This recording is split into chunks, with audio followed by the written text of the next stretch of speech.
Իրավապաշտպան Ժաննա Ալեքսանյանը Facebook-յան իր էջում անդրադարձել է 20-ամյա զինծառայող Նարեկ Թորոսյանի մահվան դեպքին, հրապարակելով գրառում, որտեղ մի շարք հարցադրումներ և գնահատականներ է ներկայացրել Պաշտպանության նախարարության գործունեության վերաբերյալ։ Ալեքսանյանի խոսքով, դեպքից հետո արդեն երկրորդ օրն է անցել, սակայն ըստ նրա, Պաշտպանության նախարարությունը մինչ այժմ հրապարակային պարզաբանում չի ներկայացրել տեղի ունեցածի վերաբերյալ։ Իրավապաշտպանը նշում է, որ զինծառայողի կյանքի անվտանգության առաջնային պատասխանատուն Պաշտպանության նախարարությունն է նախարար Սուրեն Պապիկյանի գլխավորությամբ։ Նրա կարծիքով, մինչ այս պահը հանրությանը չի ներկայացվել պաշտոնական պարզաբանում այն մասին, թե ինչ հանգամանքներում է տեղի ունեցել զինծառայողի մահը։ Ժաննա Ալեքսանյանը նաև հարցադրում է անում,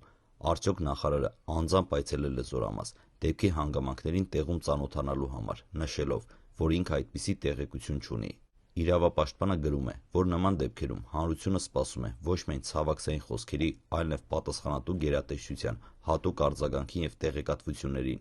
Նրա գնահատմամբ, զինծառայողի մահվան յուրաքանչյուր դեպք վերաբերում է ոչ միայն տվյալ ընտանիքին, այլ ամբողջ հասարակությանը, քանի որ խոսքը վերաբերվում է բանակում ծառայող քաղաքացիների անվտանգությանը։ Գրառման մեջ Ժաննա Ալեքսանյանը նաև անդրադառնում է զինված ուժերում գրանցվող մահվան դեպքերի վերաբերյալ պաշտոնական մոտեցումներին։ Նրա կարծիքով կարևոր է ոչ թե միայն վիճակագրական ցուցիչների ներկայացումը, այլ նման դեպքերի կանխարգելման ուղղված արդյունավետ աշխատանքը։ Առանձին անդրադառնալով մամուլում շրջանառվող տեղեկություններին, իրավապաշտպանը նշում է, որ չի ընդունում որոշ հրապարակումներում նշված ինքնասպանության վարկածը։ Նա ընդգծում է, որ մինչև նախաքննության ավարտը և պաշտոնական եզրակացությունների հրապարակումը նման բնույթի վարկածների տարածումը իր կարծիքով վաղաժամ է։ Ալեքսանյանը նաև կոչ է անում լրատվամիջոցներին զգուշավոր լինել նման տեղեկությունների հրապարակման հարցում և չներկայացնել մահվան պատճառների վերաբերյալ չհաստատված կամ նախնական վարկածները որպես հաստատված փաստ։ Գրառման ավարտին իրավապաշտպանը ցավակցություն է հայտնել 20-ամյա զինծառայող Նարեկ Թորոսյանի ընտանիքին, հարազատներին և մտերիմներին, հավելենք, որ մինչ այս պահը